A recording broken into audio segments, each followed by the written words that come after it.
Congratulations Bonnie malkam ye maqatal zaman naman jedhani ga orrisu nachuudha Bonnie maatti seetan sanu ha kallenci gate sare kasamo maayedani maatte kallenci dhiise mo maatte kallenci dhiise sare kasamo kallenci gate sare kasaadani who is lenca who is sare who is sare can you explain can you define can you can you bakadis deebisu dandeessa eu sareda enyulenca amma mana shit argitani ma ina afana kana si guggubere kanandura ani himbarbaadu hinjaalladhu qumban xirse manan xirse jenne lafa bu'aseete irri lafeerra bu'a habibti cam go'aniyaatu dubartooni fitti dubartooni rakkatan dubartiin baay'eedha data yeroo bahu nageenye aha data yeroo bahu nageenye dubartii baay'atan serious ugaada ba Ethiopia keessatti baay'ini dubartii baay'ee cammar jedhe kanaan miti kan irri tokko asii of jala kaa'ee achitti immoo sinjanajan tirfii waan argate mitire kanaaf amma ustaas kun dubartii abuseeteetu minqir si godhe kanaaf eegee ol darbachaa turte habibti me eegichumti si fuudhe adeemu ka suuratee adeemu mudiin kees nu galeera waan ati kaateefis nu galee ture atillee Ethiopia keetin heerumu galee Ethiopiaatti deebi'ama asi diaspora sufese afratu ka diasporaan keechu diasporaan ge eege ke wajin assalama indamin ufinatti ustaazi ebba haadha saanii qabu serious uga simbaga minqar godhe si ari'eeyuti ebba haadha saanii qabu haati saanii akkatti jaallatan argite nama hamma kana ga akka ijoollee xixinnoo araasi wajjiniin bo argite haadha teebbise kana intalo jettu kana magaalee dumbushbushee xinnoo kana bakka gubadhuka nagaan sini baadoo kabajamtoo hordoftoota akkam jirtu nagaa keessanii amni baay'ee nagaa ko galata waaqa haa ta'u baga jiraattan baga har'a geessanii egaa qeneedhaan lafarraa nu xurruqnu gooteetti boonii isheenii booniyeen jechuudha amma karaan jannataa gara Harargee deebi'ee jira duraan karaa Shawaa ture maqee kuno warra Harargeetti deebi'eera baga gammadan ijoolleen Harargee yoo jiraatan as jala congratulations nin jenneerra keenya garri Shawaa immoo azaaba ta'ee jira akka rabbi azaaba nurraa haa kaasu maqaa booniyyeeti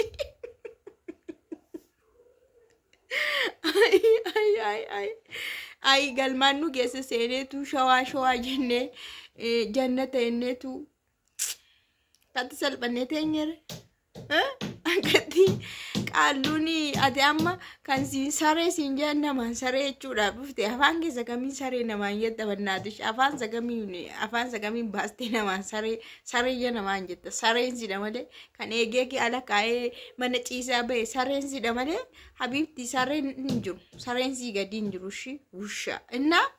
hordoftoota serious qubna gara waan ta'e waan serious isinitti himuu dhufe booniyyeerti viidiyoo yoo jechuun barbaanne garuu isheen akkuma kanatti caraf godhee bira darbeen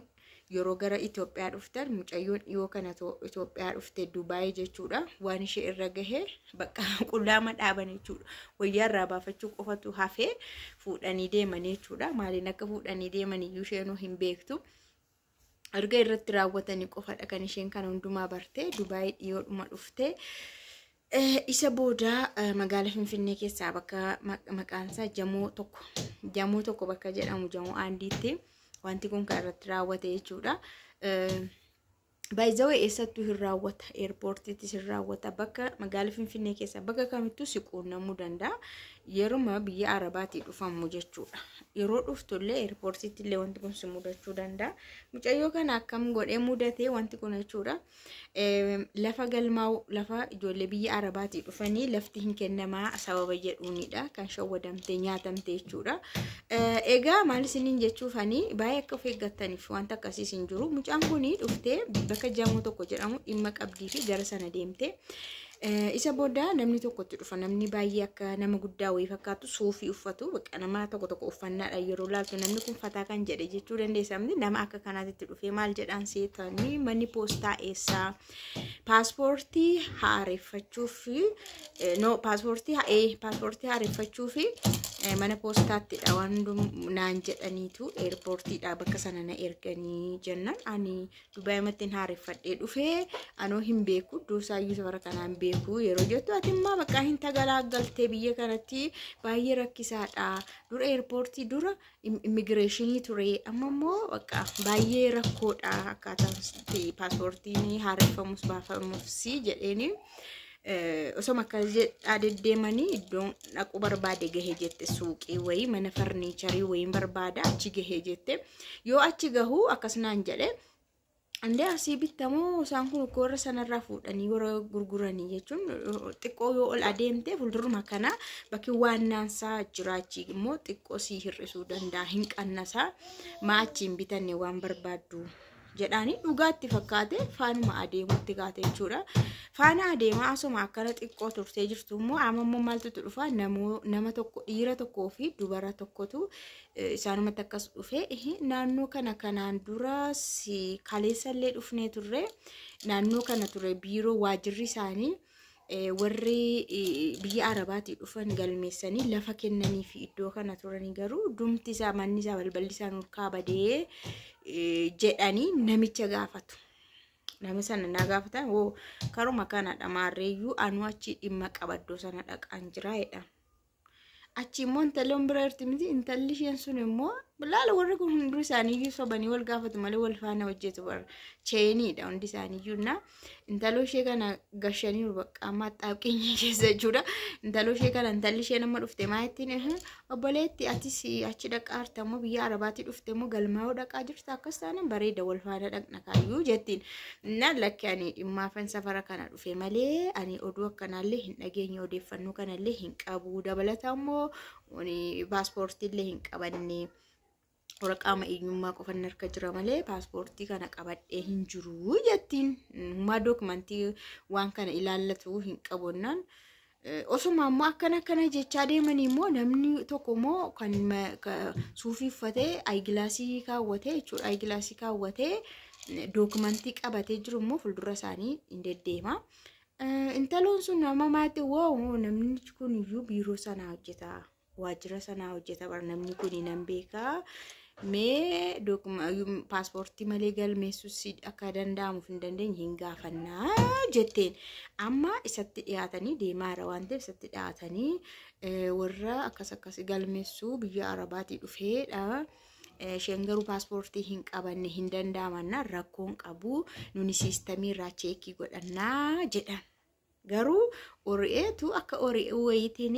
karaa irratti isiniin keessummeessu biiroo dhaqaa biiroo kottaayyuu jedhan. Isa boodatuma akkana jedhanii siqanii immoo amma konkolaataan kan manaa wayii konkolaataan bareedaa wayii dhaabbatee jira daanduma sanarraa jetti.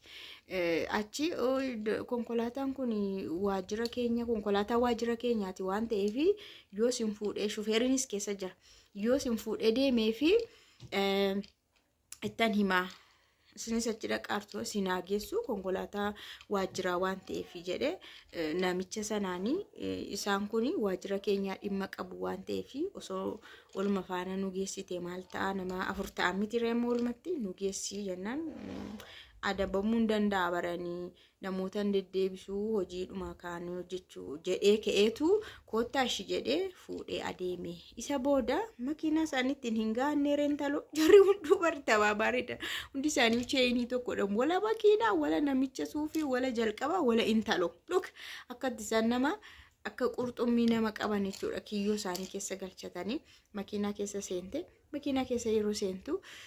bilbilli koo hin bilbilamaa jette mucayyoo. Garuu kaa'in kaasu maaliif akka hin kaasne hin beeku ifin biyyaa baadiyyaadha warri natti bilbilu maaliif akka ta'e hin kaasne asumas ijoollee natti bilbilu hin kaasu ani bilbilli koo bilbilamaa ture hin kaasu. Booda maalnaan jedhu konkolaataa keessatti intalli morma koorraa warqii narraa baastii jette. Habilii narraa baastii jette. Isaan sun immoo borsaa koo keessa waan jiru hundumaa gadi yaasu jette. achi waan kun hunduu achi seenuu hin danda'u moonaan jedhu biiroo sana seenuu hin danda'u maalumaafuu asitti bu'iitti mattaawaqaa harkaan qabattee jirtu kun balbalatti makana fuulduratti koppiin jirti koppii godhi kootu naan jedhanii achi waan qabu hundumaa achitti ergif godheera hamtuun harka hin jiru harka duwwaadha bilbillee harka hin jiru yeroo gara sana dhuguma see dhaqee achi koppii gochuu deemu iddoon sun mana koppii toon taane mana biiraa makkafaafaadha biiraatu jira manicha keessaa yeroo akkas deebi'ee zoor jedhee laalu isaan hin jiranii konkolaataan xarq naa akkasitti morma korraa warqiin fudhatamee sa'aatii nafne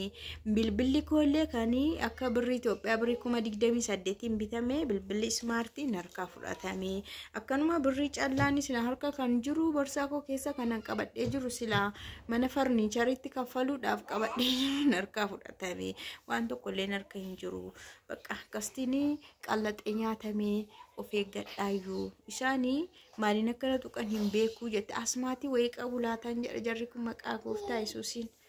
ifatamaa ijoollee biyya Arabaatti galtu moo akkamitti ijji isaanii kun annaxaaxaree argan jedhe irra bu'aammaa inni bee Yesuus siminaa siireesii godha of eeggadhaa isiniin jedha baay'ee rakkisaadha biyya keenya keessatti namni waan xinnoo sirkaa fuudhee lubbuu keeyyuu hin baasa isheen kun garuu lubbuudhaan fayyaa baa'uun shi baay'ee gaariidha kotota harkaa guurratanii warqii birrii meeshaa harkaa guurratanii bilbiloota harkaa guurratanii isaan amma akkanatti hojjechaa yoo baay'ate guyyaatti yeroo meeqa guyyaa tokkotti nama meeqa akkas godhu shuwaashwaa jechuudha nama meeqa akkas godhu cheenii isaanii immoo laala nama meeqa akka ta'anii hojjetan ifiin konkolaataallee sirreeffatanii akka isaan itti hojjetan lukka na waaqayyo isaan haa ifatu dhugaa waaqayyo isaan haa ifatu singaruu of eeggannoo godhaa